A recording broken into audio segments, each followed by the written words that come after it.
Hey everyone, and welcome to the next edition of the Snapchat. I'm joined today by none other than Drewberry. Drewberry is here joining us instead of Cozy Snap. And now, Drew, we love to have you here. In fact, Drew, you came up on a prior Snapchat. We were discussing, Cozy and I, our favorite Snap creators, and you unanimously was at the top of both of our lists. My friend, how you doing? Oh my gosh, I'm doing amazing, Alex. Thank you for having me. Everybody watching, I know I'm not cozy. I got big shoes to fill, but I'm going to try my best. When you guys shouted me out, that absolutely melted my heart. I watch you guys all the time, so to just hear, that show of appreciation, that was way too kind of you both. And the unanimous call out was just amazing. So thank you so much. That was incredible. It's well deserved. It's honestly well deserved. I think your content's some of the absolute best out there. The production quality is absolutely phenomenal. It has been since beta. Like, you've been playing for a long time. Like, why don't you tell us a little bit of your journey here as a Marvel Snap content creator? Because you've been around for a while. Yeah, man. Yeah. Well, it actually all started, I think, with a lot of the early content creators was seeing Ben Brode's next project.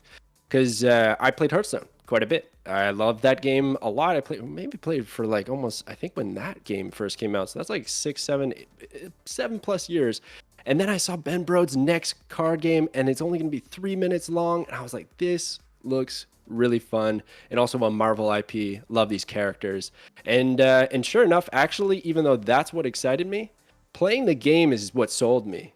Right when I got into it, I was like, this is actually an incredibly fun game. And it has all of those layers going for it. So I just thought, I'm going to shoot my shot. I've been watching all kinds of Hearthstone content creators for years. I've wanted to dabble in it, give it a shot, and I just went for it in beta.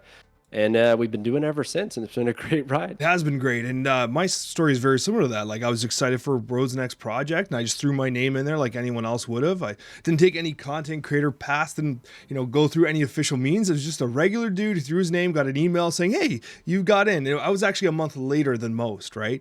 But regardless, it changed the course of my video game life forever because it's been an incredible blessing to be able to make content for Marvel Snap. And you're right, like, it's such a fun game. And sometimes, like, I don't know if you feel the same way, but like, I can't believe I get to make content for a game that I actually enjoy. Because when I played Dota, man, I tell you, I was playing Dota, I'm like, yeah, I'm making the content, but damn, this game sometimes just makes you want to tilt right out. And Marvel Snap doesn't have that, right? Marvel Snap's just continuously fun. Even if the meta sometimes doesn't feel as fresh as it could, I feel like because the games are only like 3 minutes long, even if they're Miss-Marveling you or something like that, yeah, it's hard to tilt in Marvel Snap because you just cue the next game and you get yourself the next dub, right?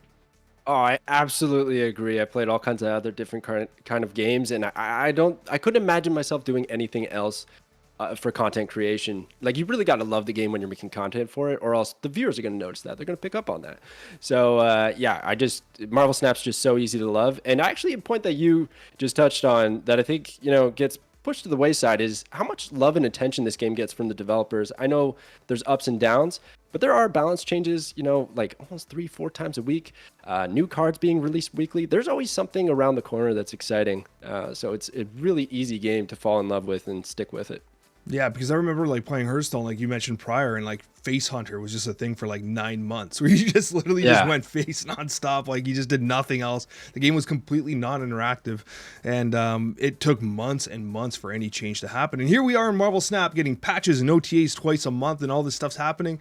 One thing I will say though, and we got a lot of topics to talk about today. We're gonna be talking about Miss Marvel. We're not gonna be talking about the economy of Marvel Snap. We're gonna be discussing how we can improve the economy of Marvel Snap. We're also gonna be talking about our top 10 best ongoing cards in the game. But before that, Drew, I'd like to talk to you about your content.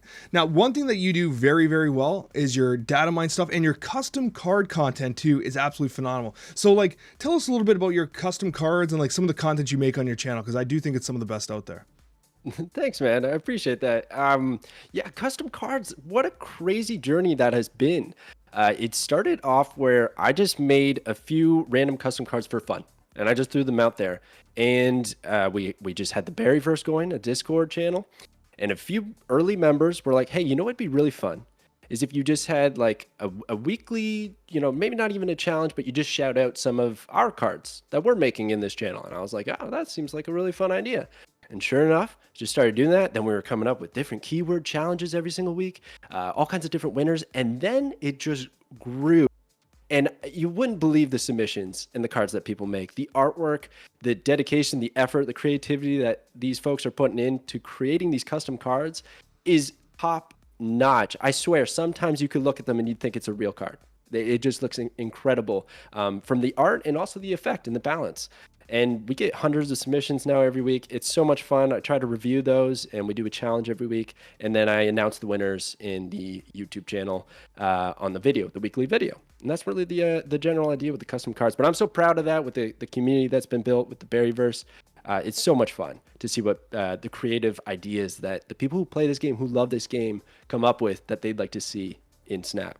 It's a lot of fun. Yeah, I love those videos. I think there's a lot of really interesting experimentation and ideas in there that sometimes like, hey, hope the development team's watching because I think this needs to be in the game too, right? So let's get into our first discussion, Drew. That's going to be about one of the cards that's absolutely taking over the meta. We're going to the forecast here, and of course it is Miss Marvel. Miss Marvel has taken the meta by storm. It has a 35% meta share currently, which means that, hey, people got that season pass. Now, I was middling on Miss Marvel. I had to be honest. I gave her a 2-star prediction moving forward, and I'll happily say that I was wrong. But I don't think I was that wrong. I'm going to say she's like a 3.5, potentially 4-star, depending on the situation, but I feel that she is ultimately very restrictive. Her win rate currently sits at about 54-55%, but she does have a very positive cube rate of 0.34 cubes on average per game, which is a very high cube rate. So it seems as though if you don't get the right locations, if you don't get the right draw, then retreating's fine. But when you get what you need, that 15 power she puts across the board hits pretty damn hard. Oh, absolutely. You know what, Alex? Just so you feel a little bit better, I'm in the same boat. I kind of slept on her a little bit. When I first saw the card, I thought this is going to be really strong. Because like you said, all that amazing power that you can put out just seems incredible. But then also, like you said, all those restrictions started to come into play, and we started to learn more about the card, and I started to go, whoa, like, maybe she's going to be too difficult to pull off. But hearing you read out those numbers, that's crazy. That is pretty shocking. I wonder, what do you think? Do you think that's an influence because of the quantity of purchases maybe this season? A little bit of hype just to get the new card, and maybe those numbers are a little inflated and might come down? What do you think about it? I'm not exactly sure, right? We've had prior season pass cards come out with far higher win rates. Like Elsa Bloodstone was much higher. It was in the 60s. Loki was in the 60s. So Miss Marvel at 55 is much more fair. It's much more balanced. And I think that's important too, right? There's a discussion of like, well, it's a paid card, right? And we all know how much tokens cost. So if you consider how much you pay for a bundle with 6,000 tokens in it, the season pass all of a sudden looks like a tremendous value. And so when you have a card that's technically a paid card, it's like, well, do you want to go down the tinfoil hat kind of scenario? You're like, well, do they make the cards OP so that more people buy the season pass? And I mean, we've had some examples of that not being the case. Nimrod, right, was a good example of that. And to some degree, Miss Marvel. But I think that some of the decks that are coming out are very competitive. You have her in some 60% win rate decks. And I mean, that's not too shabby. But overall, as a card herself, 55%. It's much fairer than most season pass cards are. So I'm curious about what your experience has been thus far with her. I completely agree. Fair is a very good way to put it. I don't think people are screaming out for this card to get nerfed, but at the same time, the numbers are really high and she's doing well. So it just feels like it fell in a really nice spot, kind of where you want season pass cards to end up. My experiences so far have been pretty positive. I think it falls in line with what those numbers are probably projecting because I feel like I'm doing pretty good with the card. I feel like it does help me win a lot of games. I feel like the restrictions haven't been too bad. And my biggest sentiment that I pull away with this card is that it's actually okay and maybe always sometimes the better way to play the card to the left or the right. To just, be like, okay, 10 power. Let's just go with that. And that's going to be good enough for me. And then maybe we can even boost that up with Mystique or Onslaught or something like that. I find that has actually brought me more success than trying to force her down the middle and find a way because there are some counters out there that can really ruin your day. But overall, yeah, it's definitely exceeded my expectations. Yeah, it's exceeded mine as well. It's funny you bring up like playing it on the left or right, and that does seem to be a viable strategy. It's still a 410 when you put that into consideration. However, what I will say is if she's in the middle, something I've noticed, I've had like people play like Super Scroll against me. They've rogued it, and like there's a tremendous amount of counters. But if their deck is not designed to put a 1 cost there, a 1 cost there, and two. All of a sudden, like they can super scroll it, but they have, you know, two drops in the left lane, and they messed up the other side as well because there's whatever, right? They often don't get that 415 value because they didn't design their deck and they weren't playing from turn 1, considering how they can balance their board for Miss Marvel. I think that Miss Marvel, like from that 50 feet view perspective, is a really interesting card. It takes a lot of macro considerations. It's like you gotta think your whole game through. It's like you gotta, okay, how's this board gonna look for me to take advantage of Miss Marvel? And I really like that about the card. We don't have many cards that do that really take into consideration the macro side of the game well in advance of them being played themselves. Yeah, which really made me think there was a high skill ceiling to this card, and I thought the win rate was actually going to be lower in the hands of the general population, and then, you know, maybe, I don't know, some tournament decks or some meta competitive, maybe some higher tier players, infinite players like that are going to find more success than maybe someone who's a little bit new to the game, because the amount of questions that I got before this card was released about what does unique cost mean made me think, oh no, people are going to mess up this card. They're going to play all kinds of costs at one lane and it's not going to trigger and it's going to be a disaster. But maybe she's not so difficult to pull off. Maybe she's just doing just fine. Maybe the card is actually one of the stronger ongoing cards right now, possibly. Well, we'll find out later in this episode because I'm sure she made your top 10. If not, then we have a discussion to have, my friend, because she's in my top 10. You scribble her in there quick, man. But yeah, so she's been very, very strong. And as I said, pleasantly surprised. Now, one thing that was not made clear prior to her release was the requirement that she had to have cards physically in a location for it to get the buff. Now, that's not in the text, but it's a very important consideration. I think that drops her power level significantly, and it actually increases the value of cards like Nightcrawler, which I've been including in my decks with Miss Marvel for that exact reason. I can move Nightcrawler to make kind of gain access to Sanctorum or Altar of Death or whatever it happens to be to get that value, right? So I think that was a very important thing, and you're right. Sometimes the text can be a little confusing, and it's important that we get clarity in watching those kind of development trailers and etc. to get an idea of, okay, what is the true power level of this card? What are the mechanics that are going to govern it? Because with Miss Marvel, knowing that in advance might have actually pulled people off the card a little bit, but in reality, even with that restriction, it's still performing really well. Absolutely. I always tell a lot of people that one of the things that you have to focus on before a card is released, should you buy it, all these sorts of things before it actually drops, is we have to know how it exactly works. Because I find there's just often a lot of misconceptions or maybe a little bit of nuances mechanically in Snap in terms of, like when the on reveal and the ongoing and this happens in the location, whenever those things happen, it's going to play a very big, major factor into the card's viability. And it, sometimes, like you said, there's a very key mechanic, like having a card at a location present for the unique cost to trigger, for her ability to trigger, for the card to be good. Because if we didn't know that going in, you pick up the card, you're going to start just playing, hoping you're getting that power, and there's a bunch of Reddit posts or a bunch of questions aimed at Glenn, why isn't it working? So, yeah, mechanics are king. It's the best thing to learn about the new cards. Absolutely. And one thing I will say is if you're frustrated playing against Miss Marvel, let's talk a couple counters here because I think there's a few fun ones.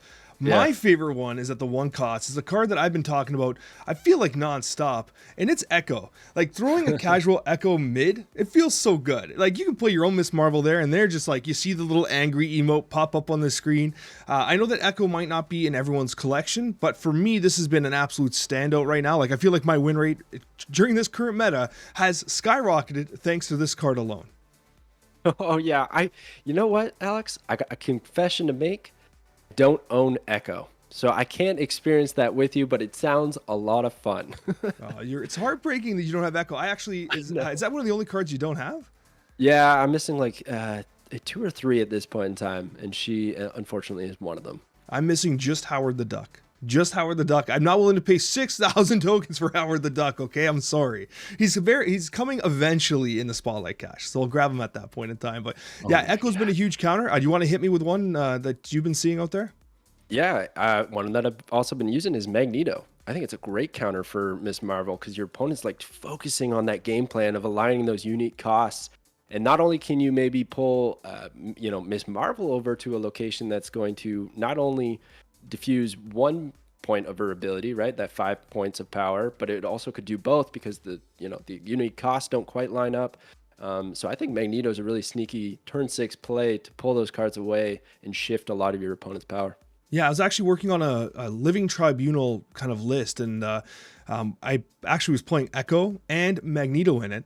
Primarily because like once you hella like MODOK everything, and then like Magneto comes out and you just pull those Miss Marvels and everything else around, suddenly in the middle they have like, they weren't considering, oh, I can't put unique, I don't have to put unique costs in the middle because that's where my Miss Marvel is.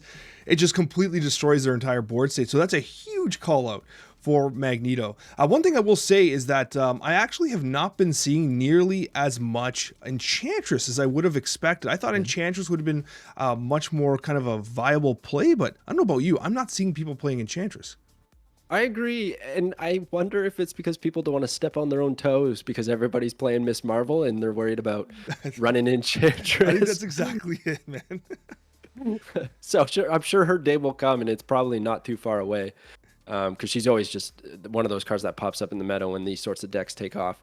And we're about a week out, right? Or a little bit more maybe. And I think it won't take too much longer for maybe this deck to cool off and a few of those counters to pop up a little bit more. That actually reminds me of this card right here. I kind of laugh, right? But when Alioth was absolutely pissing everyone off, everyone's like, this Alioth, it's ruining the game. And I'm like, well, you can use Cosmo, you can use armor. They're like, I can't use Cosmo or armor, it's going to screw up my Alioth, right? It's like...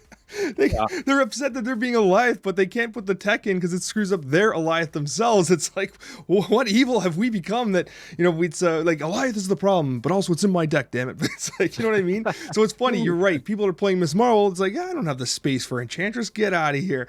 And the other thing is, as we mentioned prior, you do have this Super Scroll, which I'm actually seeing a lot of, which is nice because you don't often get to see Super Scroll. Like, it's like this really niche card that has to exist in very specific meta conditions. And this is the meta condition, right? Yep, absolutely. And you know what? It's fun because I never really used Super Scroll all that much. And then because of this whole meta shift, I was like, okay, let's give this guy a spin, see what happens. And I learned a new mechanic. I didn't even know a Super Scroll doesn't copy the other Super Scrolls and it doesn't create this crazy loop and whatnot. Because other people just so happen to start playing this card. So yeah, it's pretty fun when the meta can shift because of a new card release. I think that's something that Snap has captured pretty well. That does happen, not every release, but a card like this, it was managed to do it. I agree, absolutely, and it's really nice to see that as well. One thing I'll ask you, look, we talked about some counters and stuff like that. What about some cards that have been working really well with Miss Marvel for you? Are there some that really stand out for you? My favorite list that I ended up running was Cerebro 5, which sounds kind of wild. C5? Yeah, let's go. C5 is back. It works great with Miss Marvel. There's just a bunch of 5 power cards. I even got Wave in there to get the Dooms out early, and it actually did wonders, and it's what propelled me up the ranks in the last few days. Shout out to Snapster for posting that one and inspiring me to give it a shot because it's been great. Good old Dexter, always coming up with those spicy C5 decks. Yeah, I mean, the call out on Wave is actually pretty important here because Wave got changed pretty significantly, right? But the idea of being able to get out that Dr. Doom early, which of course is going to be those 5 bots. It's like it's 15 power across the board, but that Cerebro just salivates for that opportunity, right?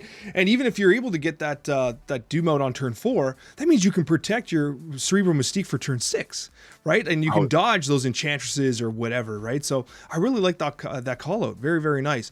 For me, I mean, I've been greedy as hell, and this is not fancy at all, but I got to tell you, for me, it's been Onslaught. Like you drop Onslaught, how do you not love it? Like, and it's just enough power. Like, it's not a lot. 7 power is nothing to be excited about, but it's just enough that they still have to respect that center lane, right? And you're just pumping power on either periphery. So for me, Onslaught's been an absolute winner. Even if you get greedier, which of course, I'm always getting greedier. And I even have like a deck with like Mr. Fantastic too, just to be stupid. But I love it. It's so much power across the periphery. And if I can go even more psychotic, Mr. Fantastic, Miss Marvel, Iron Man, Onslaught. What are they going to do outside of playing any ongoing counter? Yeah, that Echo turn 1 in the mid. Well, try next one. Yeah, exactly. No, that's pretty wicked. It's nice to play with Onslaught again because I feel like that's one of those Series 1 cards that kind of just fell by the wayside because of a lot of other meta relevant cards. Maybe you see it in that like Living Tribunal deck, like you were talking about earlier. It can work there with the Iron Man, but it doesn't get a whole lot of use. And that's a really fun card to play with. I thought you were going to say Claw though. When you were listing off those cards, I thought you were going to say Claw with Mr. Fantastic Claw and the is rest. the ultimate stealer of cubes, and honestly, I don't play much Claw. I know that like that's sacrilege to someone who actually really likes Thanos, but Claw for me has like always been like a really good card, and I respect it. But I just cut it. Like I don't know why. Are there any? That actually is. It's another topic of discussion. But like, are there any cards that like are really good, you just don't play because you just don't like it? Cards that are good, but I don't play them. Yeah. That's an interesting one. Yeah, that's tough. Off the Like for top of me, my it's head. Claw for sure because like I even cut it from like the Thanos control decks. Like I'm that crazy, and I know that the percentage goes down like 1.5-2% when I do that, but I just do it anyways. It seems like such a good card. And then when you do pair it with like something like Onslaught, that's such a burst amount of power. I was kind of giving it a name of Phantom Power. Those cards that can essentially give power without having to be present at the lane that they're bestowing the power to. And that's such a strong effect in Marvel Snap when there are counters like Eliath, running rampant in the meta. Such a smooth play to play Claw to the left and have your opponent think you're going to play to the right, and then they throw Eliath there only to completely dodge it with that Claw and still get the power where you want it. So I do really love those cards. It's hard for me to think of the card that, for some reason, Silk kind of comes to mind. I don't play a whole lot of Silk, even though I know it's a very, very good card. I don't know, something about moving around where I don't want her to go. I ended up just not playing with her a whole bunch. I think there's a lot of people that aren't Silk believers actually. That's been one that I think people have had to kind of slowly kind of warm up to. It's been, I mean, it puts up, I got to scroll all the way to the bottom. Like it is legit one of the highest power 2-cost cards. And it's just on the board. I mean, yeah, there could be Bar with no name and it could mess you up with Superflow or whatever, right? But ultimately, it's 5 power putting up points for you. So I like that. The other one for me has been Eliath. I feel bad playing Eliath. I just don't play him because like people like come to the stream and they're like, damn you, Alex, look at you playing Eliath. And I'm like, well, fine, I won't do it then. I always feel like I can't play like the most like when Shuri was as popular as possible. I'm like, I can't play Shuri because everyone's so sick of it, right? So you probably feel that from a content creator perspective, where you're like, you can't play the most popular thing all the time because people just be like, bro, what are you doing? You're just playing the most popular thing. 10,000%. I think it's been months since I've played Shuri Red Skull. Like I don't know. I just have a bad taste in my mouth when it comes to that deck. Even when it was kind of phased out of the meta because of a few series of nerfs, I don't know. I don't know if I could ever look back to that deck list. I don't mind the cards on their own right, but when you put them together, no thanks. I'll pass. Awesome. Okay. Now, one thing I want to talk about here, we're going to talk about the economy of Marvel Snap. Now, this is an amazing discussion that absolutely has to happen, okay? And I think that there's a lot of potential for improvement. Now, you actually made a fantastic graphic in advance of this discussion here. It's on the screen. And I got to tell you, really agree with what you have here because the economy of Snap, well, not the worst in free-to-play card games. It's not. It can definitely be improved. So I'm going to pass this to you because I know this is a point of passion for you. I'd love to hear your thoughts on how we can improve Marvel Snap's economy. Yeah, I think to start off, some folks that might see these or hear these changes might be thinking that that isn't enough. And the point I really want to push home here is that, the economy as it isn't great, but it's not terrible. I think we're close, and just a few small nudges that aren't going to make the team bankrupt or anything like that give everyone all the cards, because I actually do agree with their idea of that. We don't want every player to have a full collection. We want that little bit of grind to get those new cards, to be excited and push for them. But I just feel like these few changes would make a huge difference. And the first one I'm going to start off with is they started doing a very consistent mini bundle, I guess you could call it, called Token Tuesday, which is great. I think that's a really good way to get tokens into the hands of players. The problem being, it costs 1,400 gold.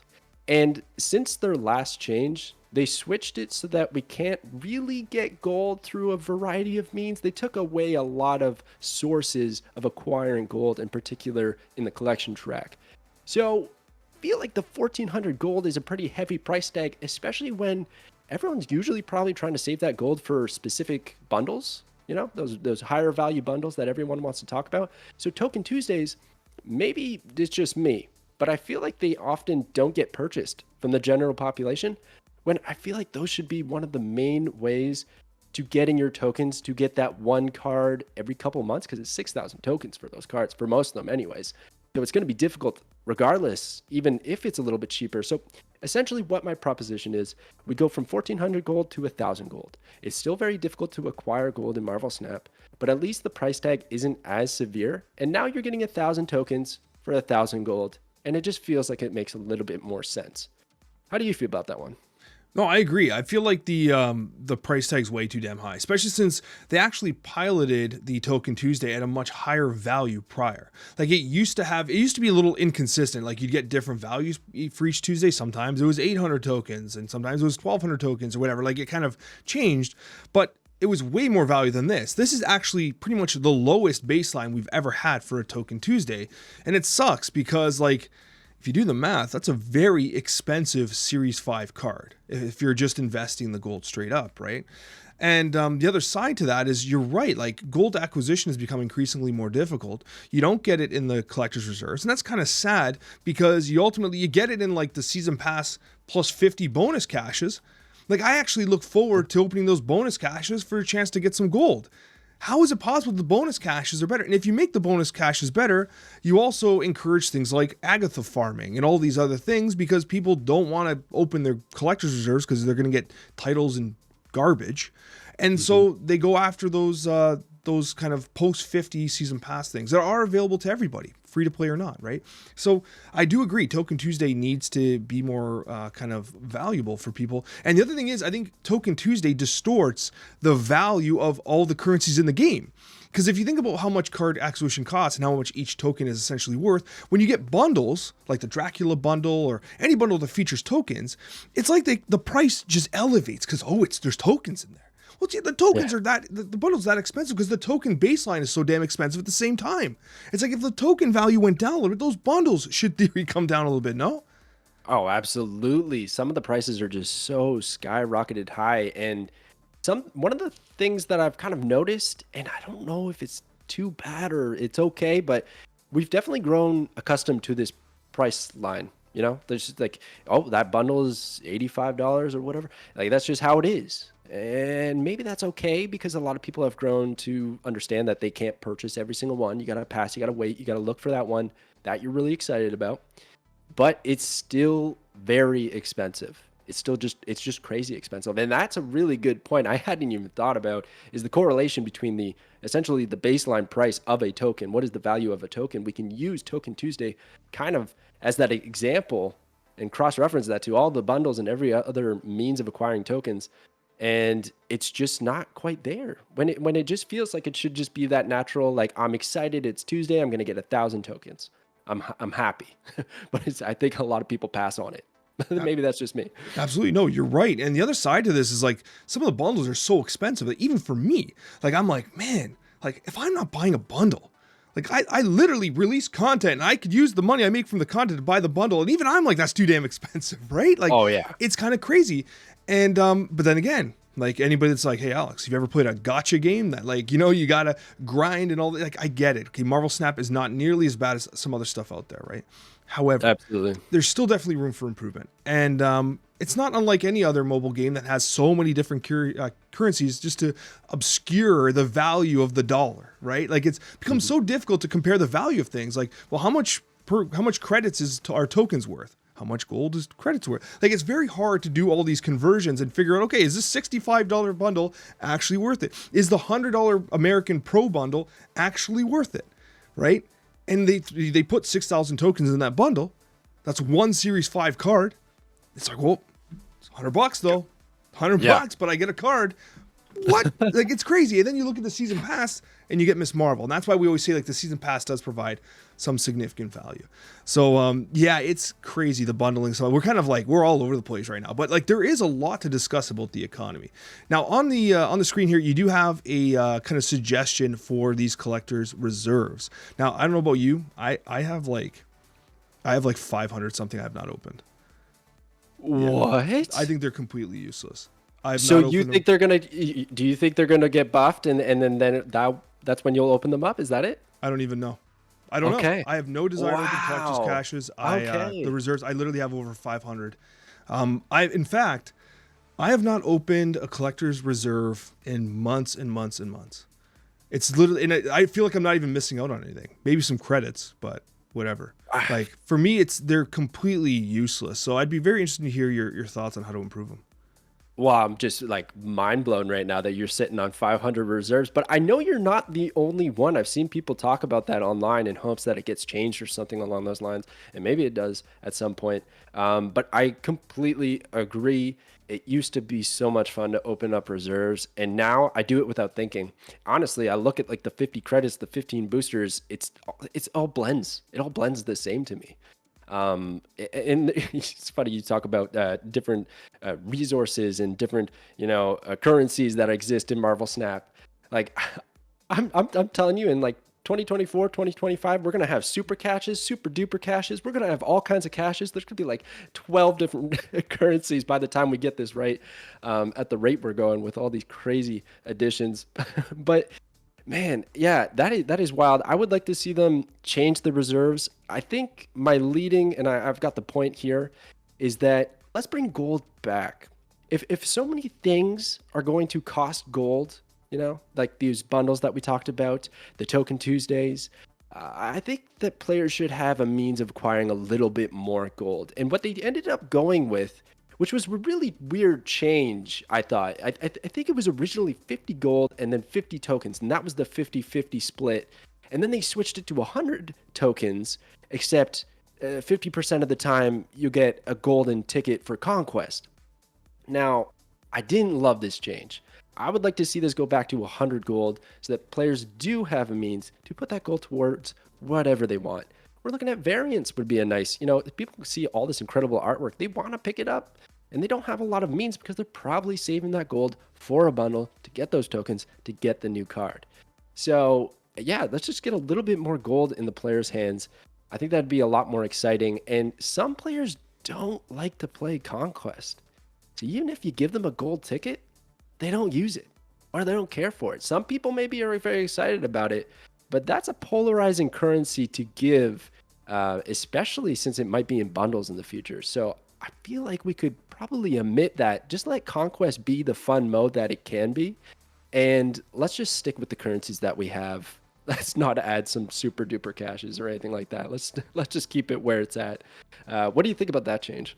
Well, I mean, they've kind of added spotlight keys. That's kind of an additional currency to some degree. So I hate to break it to you, I almost don't even want to add anything because I think you said it perfect. Like everything you said, I agree with 100%.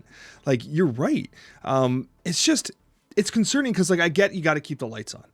And my concern is that, okay, let's say you're giving out more gold, right? And they do have the weekend missions we didn't have prior, right? Which is fair.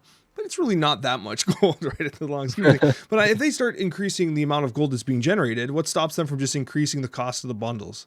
And like it's like classic inflation, man. Like that's just right. Everyone's got more gold, jack up the price of the bundles, right? So it's like, there's always going to be that catch-22. But for me, I've always been obviously, like I'm not a full whale. I'm more of like a dolphin, definitely. Like I skip out on bundles and stuff like that. I'm just too damn cheap, man.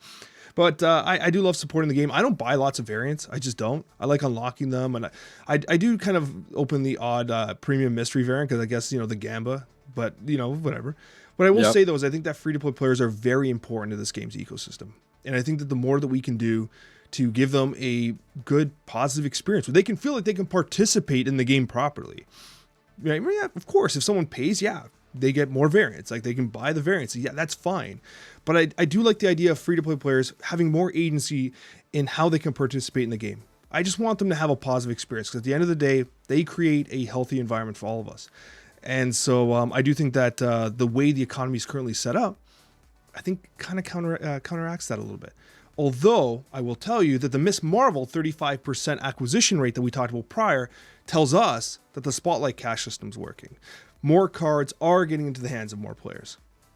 Yeah, that's a really interesting point. I think they are doing a good job with that system. I think that system, while it did have, some pushback at the beginning, it has fallen into a decent spot. One thing that I definitely slept on that I'm starting to come to realize is that these new cards end up being shown in a Spotlight cache. Maybe I think the current rate is about 2 months after they've been released. So when you look at that, it's kind of like an opportunity to wait into those 2 months and then open up those spotlight caches, hoping to get the new card featured in that week, as well as that card that you ended up passing on. So there's just this like weird rotation of waiting for when the right time is to use those spotlight caches. What I think I sometimes worry about that you alluded to is the free to play players. These players probably accumulate more of the population in Marvel Snap than we really know, especially those that don't actually watch content or interact with communities. There's a lot. It's a mobile game. People are just downloading it and playing this game. What I worry about is they're not going to know how to maybe optimize those spotlight caches, or maybe they're just opening them up at random. They're not getting the roles they want, and that creates a bit of a feels bad experience, and then maybe they leave. But it's hard to say. It's had its highs and its lows, which is why I don't want to push to make any drastic changes. But I do feel, especially right now, and with a lot of cards coming down the pipeline that look to be Series 5 releases and an extra card being released every single month, I think it's a good time to maybe announce some changes, talk about changing the economy, making these tiny tweaks. That's what I would like to see next from Second Dinner anyways. Yeah, well said. And I just realized I actually made a bit of an error. I said that the acquisition rate of Miss Marvel at 35% is indicative of the spotlight caches. I know the comment section is going nuts. Season pass card, not in this, not in the spotlight caches. But you guys know what I mean. It is true. More people are getting more cards, just not Miss Marvel in this sense. But so, anyways, I'm sure they knew. I'm sure they knew what I meant. I misspoke there. All right, now one last point here on the economy. You do have, oh man, I'm almost nervous to bring it up because people are going to get a little feisty here, and this is the series drop situation. Now, this is something that even Cozy and I have spoken about in the past. It's borderline unacceptable at this point. Like no series drop. The fact that Howard the Duck is laughably still 6,000 tokens, and the reason why I won't spend 6K on Howard the Duck. Something's got to happen here, Drew. And what are your thoughts? Man, Howard the Duck seems like a big bad, doesn't he? Because he hasn't dropped in quite a few months. And High Evo's a big bad, and he's not going anywhere. So it's hard to say what that really means nowadays. I honestly thought the big bads might have rotated by now. Looking at like cards like Thanos and Galactus, I thought maybe this would be the duration of a big bad, but no. It looks like, I don't know what's coming down the pipeline. I guess the reason I have this point, and the point is, just so everyone knows, is I think there should be a minimum of one series drop per month. And the reason I want to put that point forward is because I don't quite understand why we're not doing that. The most current reason I've heard from both developers and the community whenever this is brought up is that they're trying to create a big pool of Series 5 cards and Series 4 cards respectively, so that there is a proper drip with the spotlight cache system. And that makes a lot of sense. We definitely do need to have a big pool. But when you're releasing 4 or 5 cards a month and none of them are dropping, it just doesn't quite make sense. I don't see why we can't just have one every month and start there, while the Series 5 would still grow, Series 4 would still grow, but you still get that one card that falls down for players to get excited about and pick up. Like there's that Series 3 get your free card thing. I don't even know if people are using that anymore because it's been so long. We just need a little bit of info, or I would just love to see them comment on it, honestly, at this point, some information. Yeah, they have not said anything about the series drops. And I think that's been something that has been stewing in the community a little bit. And I think that the silence on that line, I think kind of sows a little bit of distrust. Like people just like, why aren't they talking about series drops? Like, it's like, you're not addressing the elephant in the room, right? Like just tell us something's going on, right? And I know it's frustrating for a lot of people. To the same extent though, like that is another argument for like the value of tokens. It inflates the value of tokens because if things are getting series dropped more regularly, then that's a half off discount, right? So again, like that value of the token is affected by the infrequency of those token drops, or those series drops, I should say. So the result is that like all these economic factors, like you kind of even brushed up like, oh, I brought this up too because, but like, dude, like they're all intertwined. They all shake each other's hands. They're all patting each other on the back because like they're all in one system and one affects the other. And so if we get a little more gold, if we're able to buy a little more bundles and acquire a little more tokens, then the series drops don't hurt as much that they're not happening. But we're not getting those things. and the gold is being dialed back.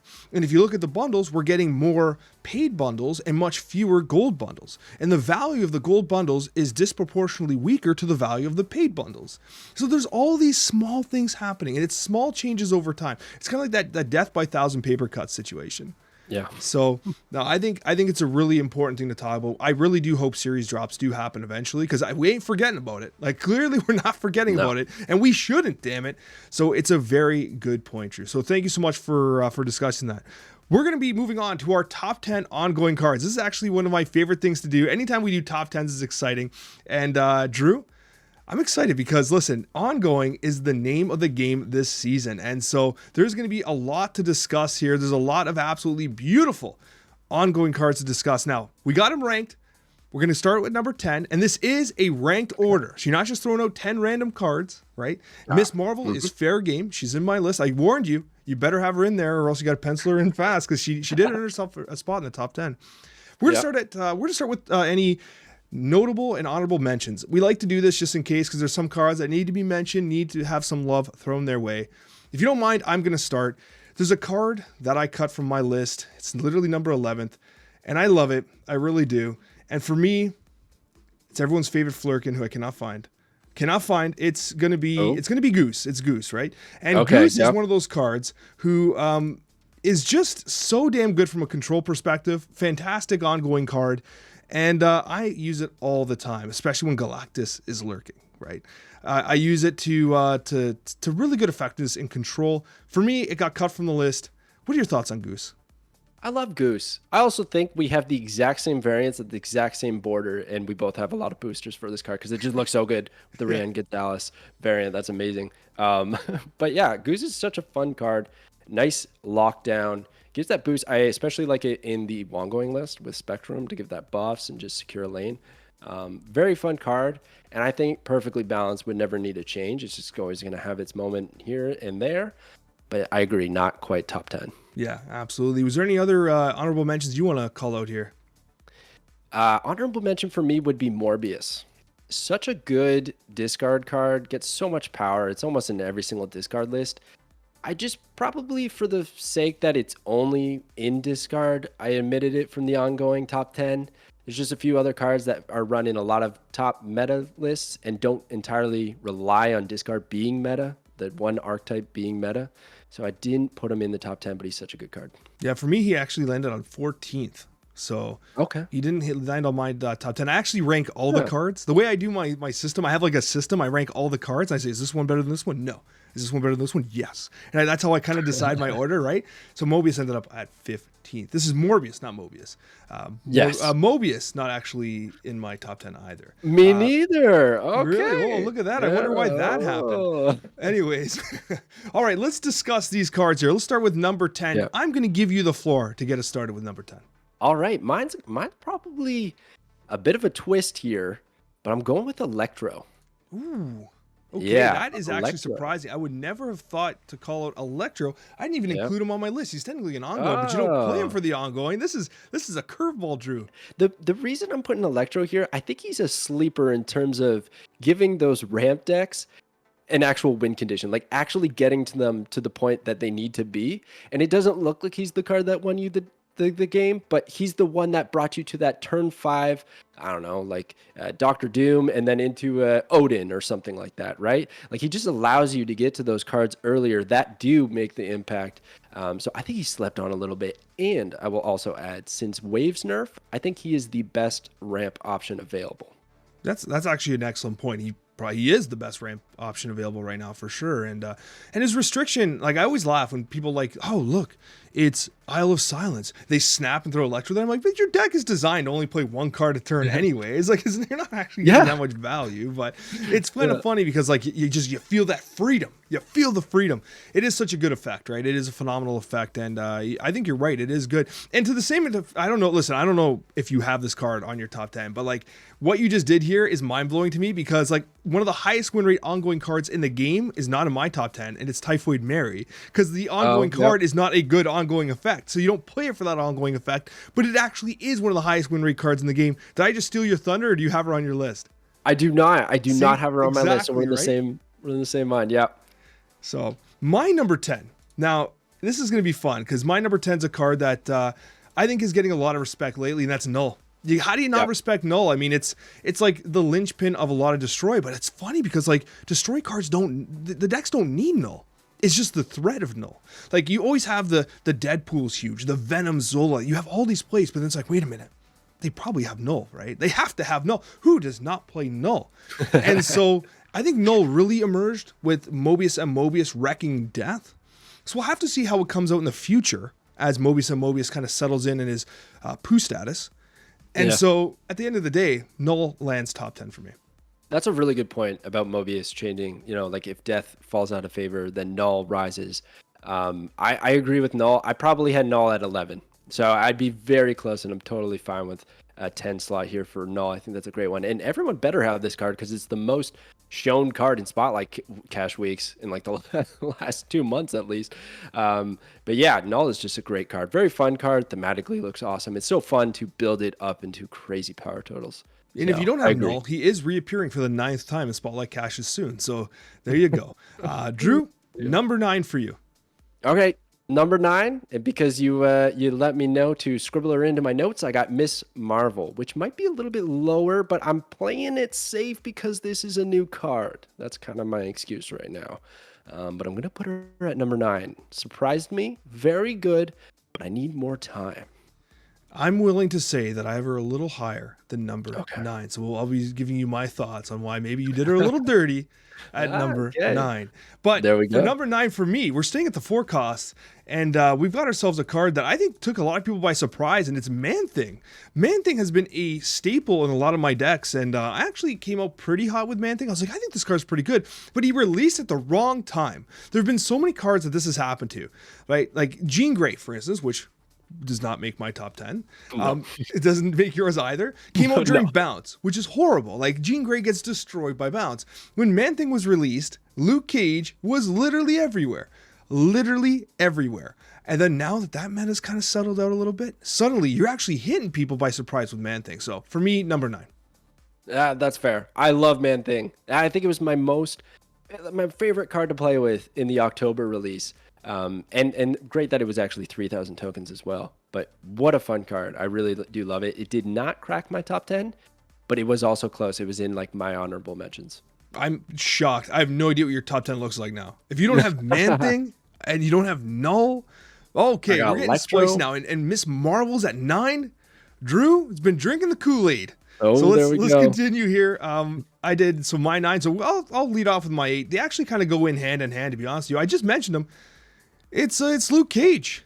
Okay. Luke Cage, I mean, for me at 8, I think it makes a lot of sense. He is a staple. A lot of decks were like, well, Cerebro. Hey, listen, you're playing a lot of Cerebro. You playing a lot of Luke Cage or what? Oh, yeah. Love Luke Cage. He is also in my list. Spoiler for me, and I won't get into it too much, but he is a little bit higher. Okay, good to know. So we're going to be hearing more about Luke Cage, and famously known as Nicolas Cage around our channel. But regardless, love this guy. Do you want to hit us with your number 8? Yeah, my number 8 is Sarah. Now, I probably would have had her a little bit higher, but since this whole back and forth with Mobius, I do feel like she got pushed completely out of the meta. Well, maybe not completely, but pretty harshly when Mobius was a 2/3. And now that he's been recently changed to be a 3/3 with the same ability, I feel like I need to wait and see how she's going to do. Very strong card, which is why she's in my top 10, but I'm putting her at 8. 8 is wild to me. I have her too, but let's just say she's not 8. I'll be talking about her a little later. It's like this happens all the time with me and Cozy too. And I'm like, oh, this card sucks. And Cody's like so offended. I'm like, am I wrong? What have I done? Right? I remember I dissed Carnage on a destroy list we did, and Cozy legitimately still brings it up to this day. He's like, I can't believe you thought Carnage was a bad card. I'm like, I don't think it's a bad card. It was like, I gave him like a 9. And Cozy had him at like 2, and he just has not let it go. So it's like, I get it, right? But oh man, Sarah. Okay, Sarah. For me, it's 7. I got a card that, like, honestly, I had not played in the longest time, and then suddenly, like, it's the right time to play Wong. It feels like the right time to play Wong. And the thing I like about it, I actually had Wong higher originally, because there's nothing in Marvel Snap scarier than a Wong sitting there on the other side of the board and you've got no answer. You have no Cosmo, you got no Rogue. It's just sitting there and you're like, whatever they're going to do, they can just do it. Like, they can just do it, and I got nothing. I think for that exact reason is why I actually didn't put him in my top 10. It's crazy our lists right now, how different they are. I love this. I'm floored. But with Wong, it's like because I know that he set it up and I don't have an available counter, I just get out of there. And that's probably what makes me a little bit hesitant. He's such a good card, but it feels really bad when he does get countered and your whole plan is in shambles, especially if it happens on that turn 6. But I'm also not denying he was certainly an honorable mention for me because he is such a good card and one of those cards that always keeps coming back in the meta with those crazy on reveals. The rule is if you play Wong and they snap, you always leave. Like, you never, if they snap after Wong, even if it's a turn later, because a smart player will be like, oh, I'm not going to snap yet. I got Cosmo waiting for you, but I'm not snapping yet. If they snap on turn 5 when you turn 4, you still leave. Like, you always leave if they snap after Wong is revealed, because like very few decks can just straight up man fight a Wong, right? But if they got an answer, then everything just crumbles, right? So I like exactly what you said. You're number 7, Drew. I love that. You gotta be aware if you can man fight a Wong. You gotta be ready. That's a t-shirt somewhere. Yes, exactly. My number 7 is your number 8. I got Luke Cage. So I mean, I can't. I mean, 7 to 8. That's pretty close. I think we value this card at a similar range. Just grew in popularity recently with Man Thing, or just needing it for Cerebro, or just being a really cheap ongoing card that you can get out there to not have those power reductions for the high Evo shenanigans.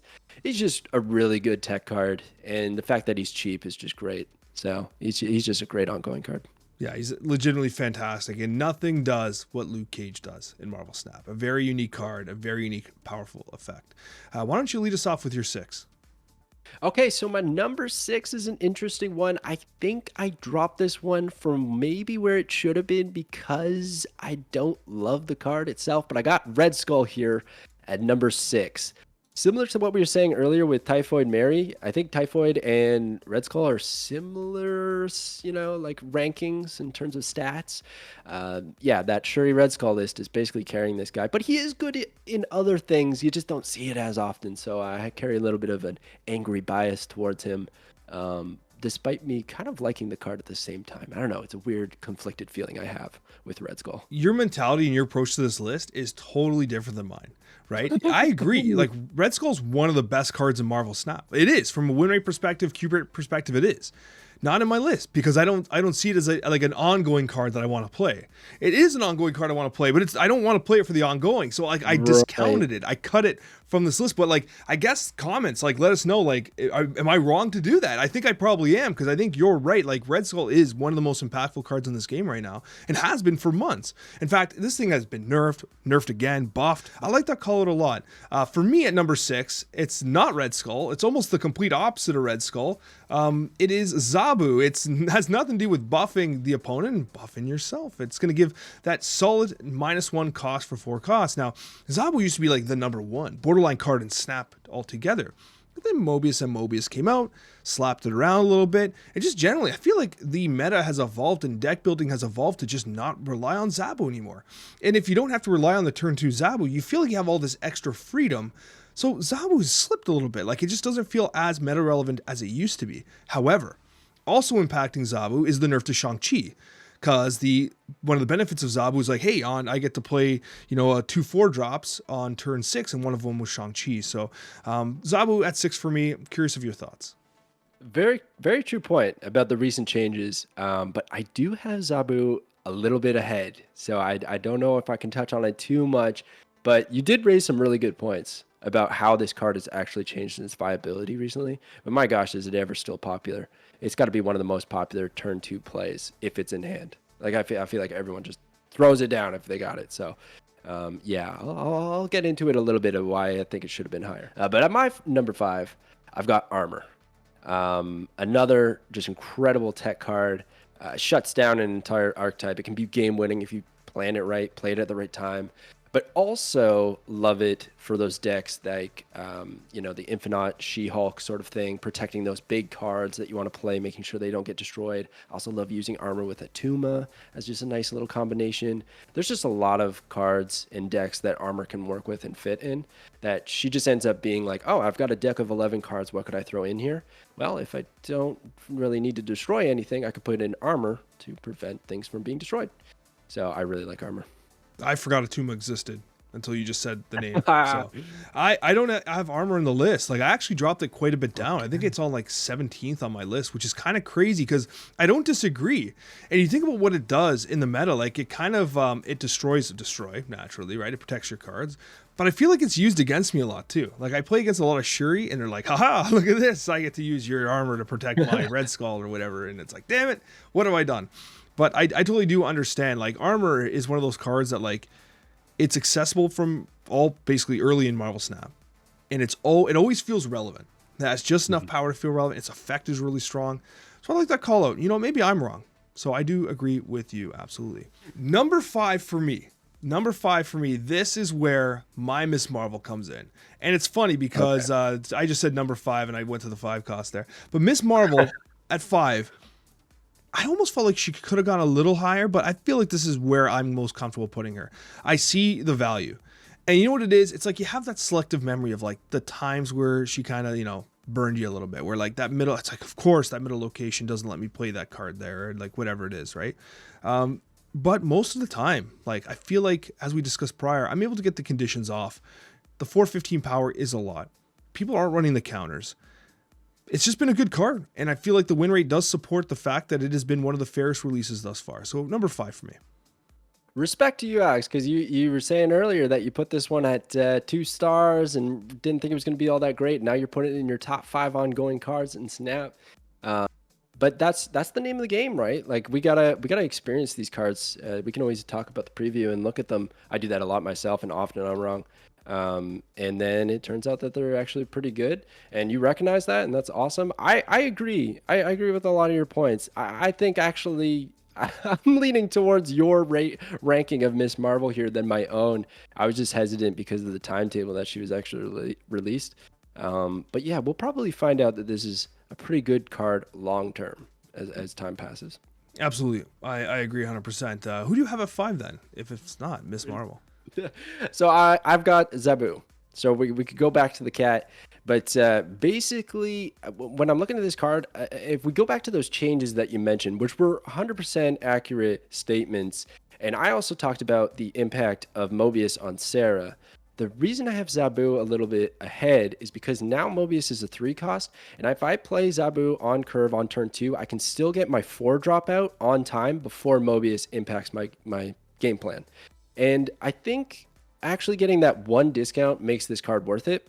And if they don't get the Mobius out early enough, or they don't get one of them counters out, then I will still have opportunities to continue to play those cards and ramp out my opponent, essentially curving them out, tempoing them out. It feels still very strong. One of the more popular 2-drops. Whenever you end up with like 2, 3, 4 drops in your deck, you can throw this in and it's going to help out a bunch.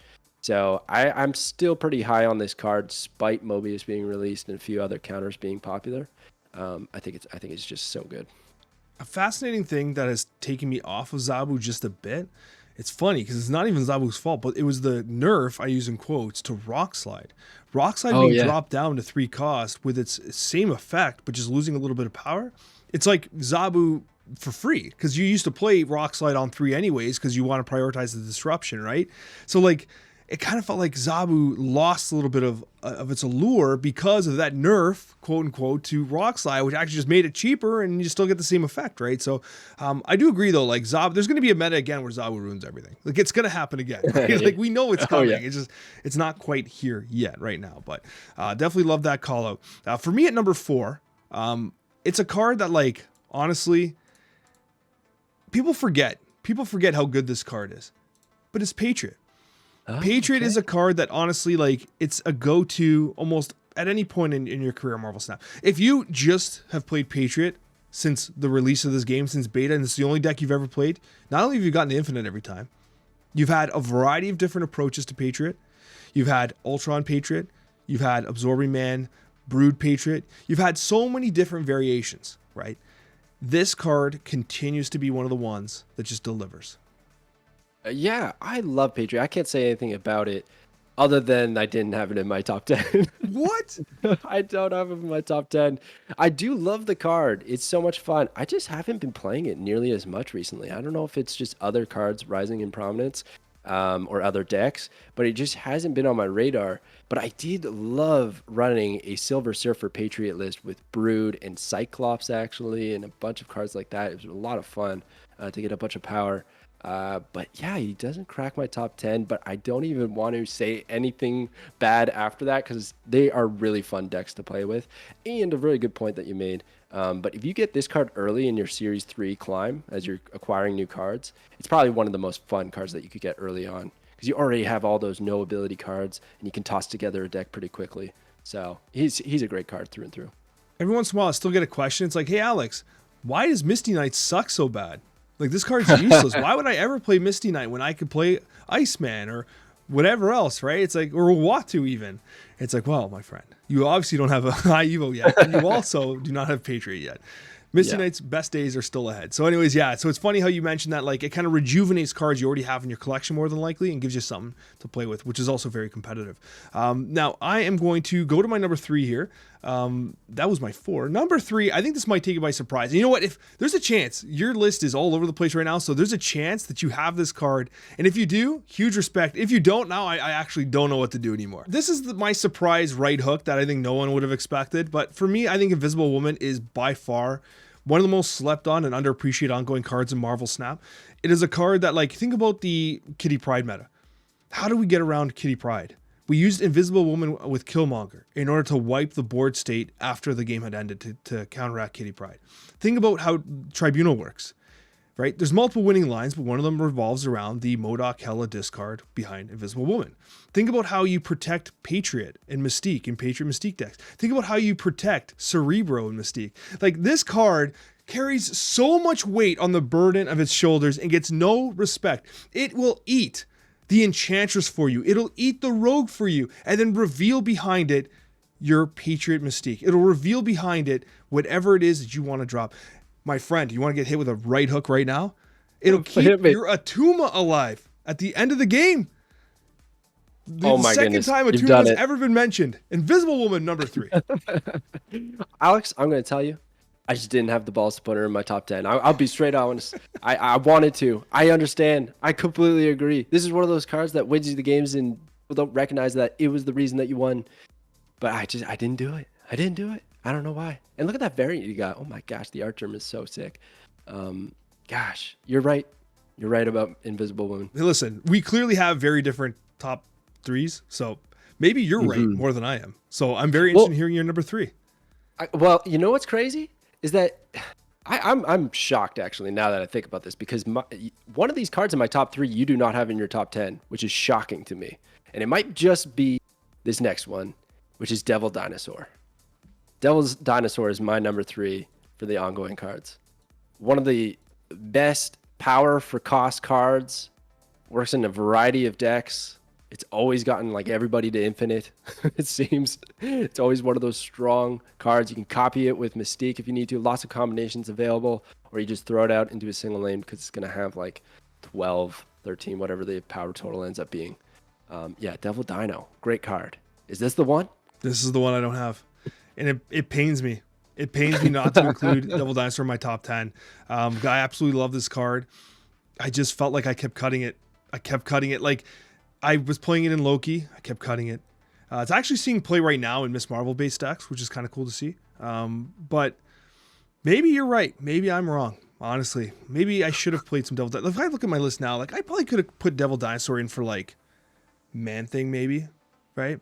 Maybe Man-Thing, yeah. Right? But at the end of the day, like, Devil Dinosaur, I appreciate the respect that you're giving it because it does deserve it. It definitely does deserve it.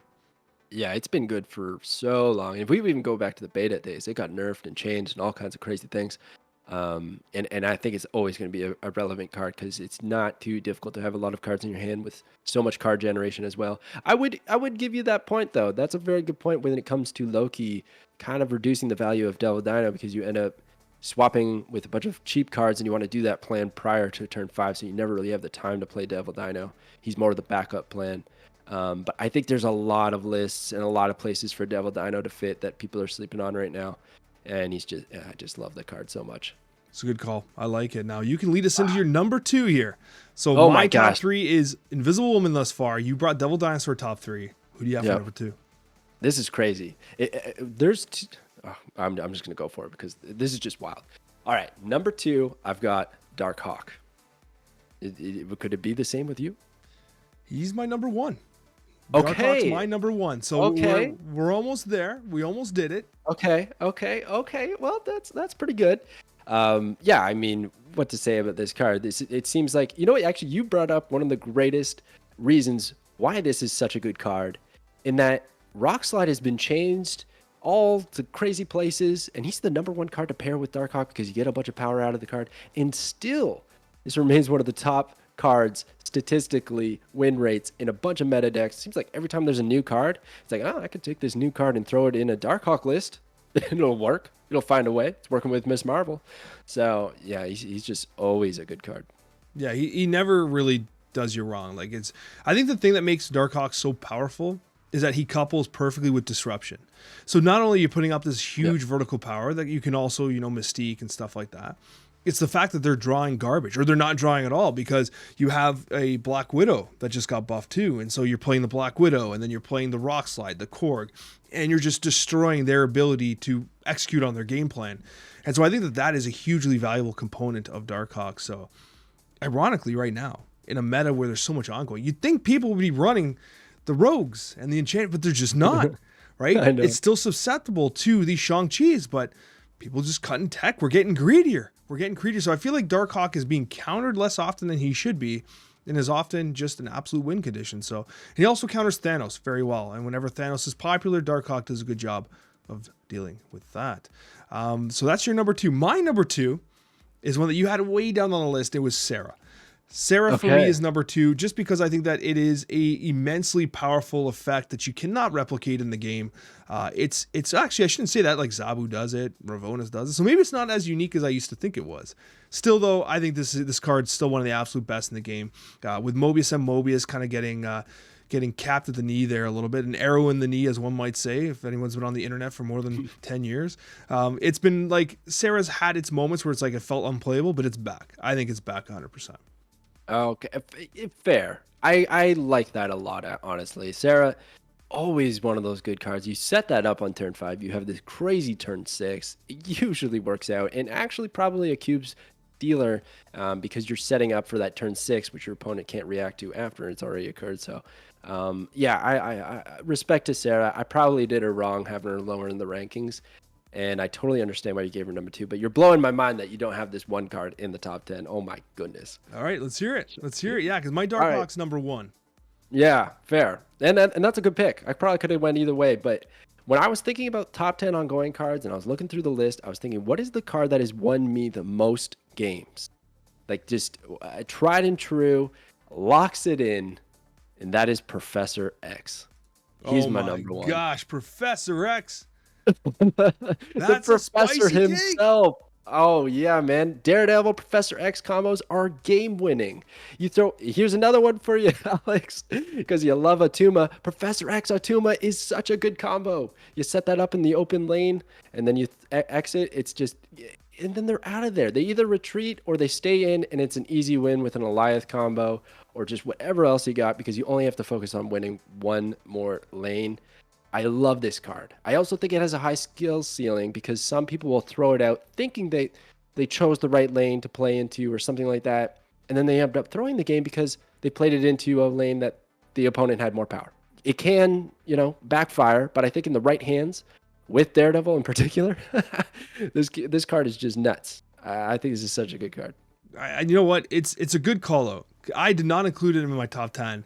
And it's funny because, but you're right. Like, its ability to control the mind, the board state, it combos beautifully with Eliath, right? Like, it basically sets up an Eliath, a smorgasbord, on turn 6, and you have tools to basically make the best of it. And I think that you're seeing it a ton in like the Psylocke, Timestone style ramp Thanos based decks. and it works so naturally with Jeff. And just securing that location is so nice. The thing I love about Professor X, though, I've been playing a lot of Tribunal lately. No one expects Tribunal, and Professor X can't deal with the Tribunal. But I gotta tell you, it's a cool call out, and I love this top 10 because we have such a very different approach to the way we did it to our top 10s. And I mean, I agree with some of your calls. I really do. Pro X, wild. We never have thought number one, but at the same time, like, it does make perfect sense. It is a staple card in the current meta. One of the most commonly played ongoing cards right now. And Daredevil's bugged for most people. So it's like Daredevil's bugged, and Pro X is seeing a lot of play. So love the top 10 list. What an absolute blast here. One that did not join any of our lists was Ronan. But anyway, surprise. Regardless, Drew, thank you so much for joining us today. It was an absolute honor to have you on the Snapchat. We've been wanting to do this for so long, and hopefully we can have you on again in the future. Now, guys, I'm gonna be linking Drew down below in the comment section, pinned comment, pretty much everywhere that you can get it, because Drew's content's absolutely fantastic. Grade A, absolute god tier content. You got to check him out. And Drew, thank you so much for being here. Alex, thank you so much for this opportunity. It's been an absolute blast. I would love to come back anytime. You let me know. I'm here. And thank you so much for everyone watching. Of course, and we'll see you on that next Marvel Snapchat episode.